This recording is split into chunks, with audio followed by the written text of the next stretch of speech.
Professor Avi Loeb from Harvard University. Sir, you are like the guy that one would go to on any of this. I've spoken to you in the past, and I know you have a lot of very firm beliefs, and including that, in fact, we have experienced alien encounters here on Earth already. I want to get to that.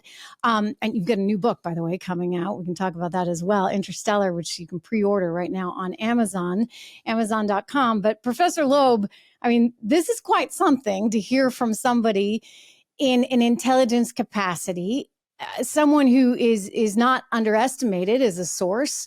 The reporting by the journalists that covered this, they were the ones who did some pretty meaty reporting back on the whole issue back in 2017 in terms of just letting us know that the government was spending money on this research. What's your reaction?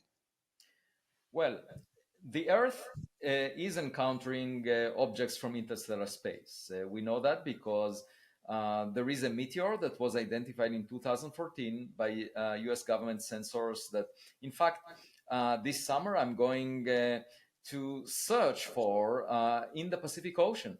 And we know it for a decade that there was an object collided with Earth, roughly half a meter in size, and had material strength much tougher than all the space rocks we had seen. So it could be potentially a spacecraft. Ooh, is it because you didn't recognize the material in the? I mean, why a spacecraft and not a meteor? Or because the NASA catalog of meteors include 273 objects over the past decade, and this one happens to be the first one from interstellar space that was identified by me and my students. We discovered it, yet it's the toughest. It maintained its integrity all the way to the lower atmosphere of the Earth, while other meteors explode much higher in the atmosphere. So they don't have the material strength of this one. That's what makes us suspicious that it may be made of materials that are not the same as a solar system rock. And nobody's actually gotten to get a sample of those materials before. That's why I'm willing to spend a couple of weeks on a boat where we develop machinery that will allow us to scoop the ocean floor and look for the fragments from this meteor, and we'll bring whatever we find back to Harvard University and then analyze it. And our data will be completely open to the public. And whatever we find, we'll let people know whether it's made of some unusual material that is natural, or maybe it's stainless steel or some artificial alloy that we've never seen before.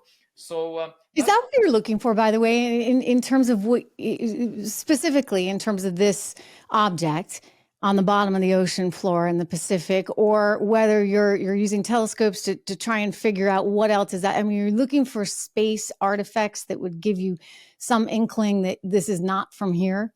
Yeah, so in fact, for 70 years, we've been searching for radio signals and light from extraterrestrial technological civilizations. And that may be the wrong approach, because it's like waiting for a phone call.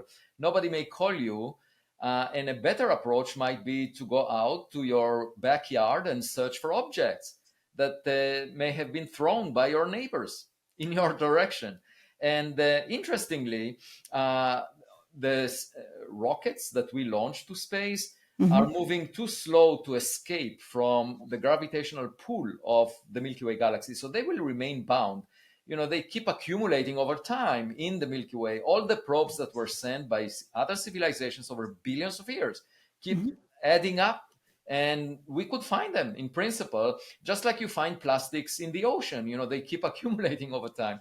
So the idea is to search for objects. Now, this week we heard a testimony from David Grush that in fact the government found materials that they are studying that we are not aware of. He didn't provide any material evidence for that. And as a scientist, you know, I only abide by what the evidence or the data looks like, and not by testimonies. But he actually testified under oath about this subject. And legally speaking, you know, he is held accountable for what he says. So it would be interesting to see what the hearings in Congress will reveal, will unveil.